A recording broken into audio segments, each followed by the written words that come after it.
शिकुंज बिहारी शे हरिदास। राधे राधे दोस्तों, कैसे हैं आप सभी लोग। मैं उम्मीद कर रही हूँ कि आप सभी जो है वो बहुत अच्छे होंगे। आज का जो हमारा वीडियो है वो Q&A है और कुछ मैंने लाइव सेशन से कुछ 5 सवाल जो है पिक किए हुए हैं और इस वीडियो में मैं उन्हीं के आंसर करूँगी। तो ये ओवरऑल हमारा Q&A सेशन है। तो चलिए बिना देरी करें हमारा Q&A स्टार्ट करते हैं और देखते हैं हमारा पहला सवाल कौन सा है। तो सबसे पहला सवाल जो लाइव में मुझसे पूछा था वो ये पूछा था कि लड्डू गोपाल जी को हम मूली का भोग क्यों नहीं लगाते हैं, इसके पीछे क्या वजह है, क्या लगाना चाहिए और नहीं लगाते हैं तो क्यों नहीं लगाते हैं। तो देखिए मैं बता देती हूँ कि मूली जो है उसमें ऐसा ज़्यादा कोई इतनी भी प्रॉब्लम नहीं है। बस वो उसकी तासीर जो है वो गर्म होती है, इसीलिए इसका प्रयोग जो है हम ठंडियों में करते हैं। आपने देखा होगा अक्सर मूली का जो सीज़न आता है वो ठंडियों में ही आता है। तो इससे आप एक आइडिया जो है वो आप लगा सकते हैं कि इसकी तासीर जो है गर्म होती होगी, तभी तो ये ठंडियों में जो है बहुत ज़्यादा मूली चलती है। तो एक तो इसकी तासीर गर्म होती है, इसकी वजह से कभी कभी हम कंफ्यूज रहते हैं। और इसकी प्रवृत्ति जो होती है वो थोड़ी बहुत तामसिक हो सकती है, बहुत ज़्यादा नहीं हो सकती। तो हम ये भी नहीं कहेंगे कि ये पूरी तामसिक है। अब हम बात करेंगे कि आप ये सोच रहे होंगे कि ये वर्जित है या नहीं है, मतलब लगाना चाहिए कि नहीं लगाना चाहिए। तो मैं ये बोलूँगी टोटली अप टू यू है। मैं बिल्कुल भी मना नहीं करूँगी, क्योंकि हम भी ठंडियों में जब कभी हमको लगता है हम कृषि को इसको खिला देते हैं, तो मुझे नहीं लगता कि इसमें बहुत ज़्यादा इश्यूज़ हैं।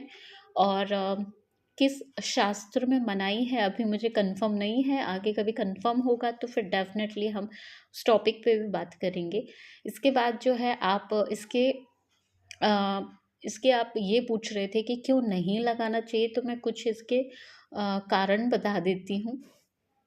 अब वो आप समझ सकते हैं। जैसे नॉर्मल कोई पर्सन खाता है इसको तो उसके पेट में दर्द होने की समस्या थोड़ी बहुत होती है, गैस के चांसेस होते हैं, इसकी तासीर गर्म होती है। अगर आप खाने के बाद आप चल फिर रहे हैं थोड़ा और कुछ काम कर रहे हैं तो ठीक है, आप खा लीजिए। और बहुत सारे जो डॉक्टर होते हैं वो सजेस्ट भी करते हैं कि अमूली जो खाने का टाइम है वो लंच और डिनर के बीच में होना चाहिए। ना तो आप बहुत अर्ली मॉर्निंग खाएं, ना आप सोने से पहले खाएं, मतलब रात्रि को भी नहीं खाना है, मॉर्निंग में भी अर्ली मॉर्निंग नहीं खाना है। दोपहर का जो टाइम होता है यानी लंच से लेके डिनर के बीच का जो टाइम है उसमें सजेस्ट करते हैं। तो आप लाला को अगर देना चाहते हैं सैलड में तो सिंगल ना दें, सैलड में और भी सारी चीज़ों को मिक्स कर दें आप तो दे सकते हैं। और आपका मन नहीं हो रहा है क्योंकि बहुत सारी जगह से आपने ये सुन रखा है कि नहीं देना चाहिए, तो फिर आप नहीं दें।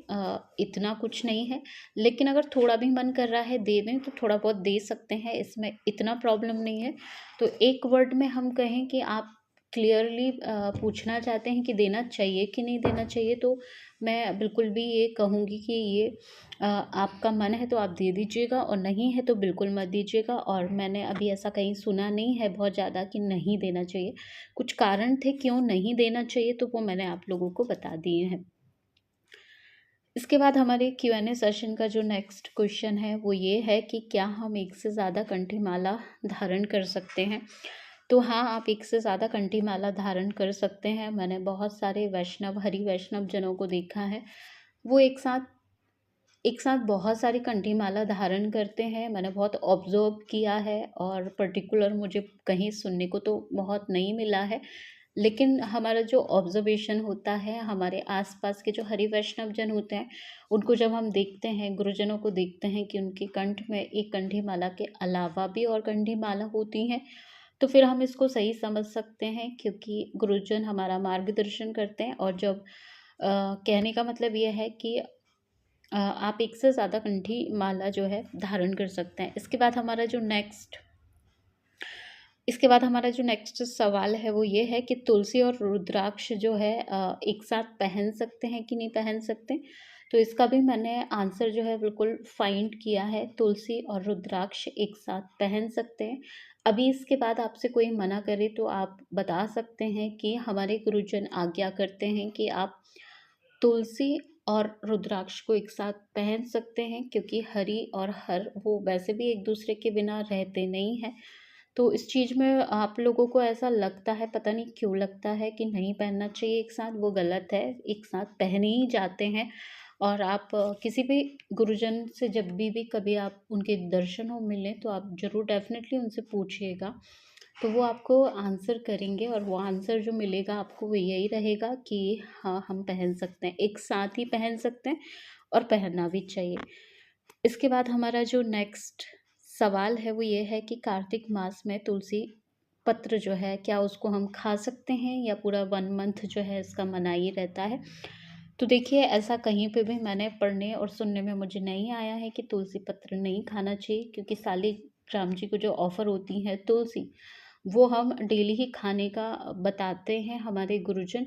डेली ही आपको तुलसी महिमा पद्म पुराण में जो है तुलसी महिमा में बिल्कुल ये क्लियरली बोला है कि जो भी हरि वैष्णव जन एक तुलसी पत्र सालिग्राम जी पे चढ़ा हुआ डेली लेता है तो वो कृष्णमय हो जाता है। तो फिर इससे हमें पता चलता है, जब डेली ही लेना है तो फिर कार्तिक मास में मनाही हो ही नहीं सकती। तो इसका आंसर मैं दूंगी कि आप कार्तिक मास में तुलसी पत्र ले सकते हैं, बिल्कुल ले सकते हैं, बिल्कुल भी मनाही नहीं है।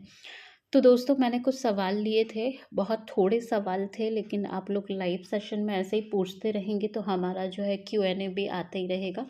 और नेक्स्ट जो हमारे वीडियो होंगे वो विंटर के ऊपर होंगे। तो अभी हमने 4 सवाल लिए थे, उन चारों के मैंने आंसर किए।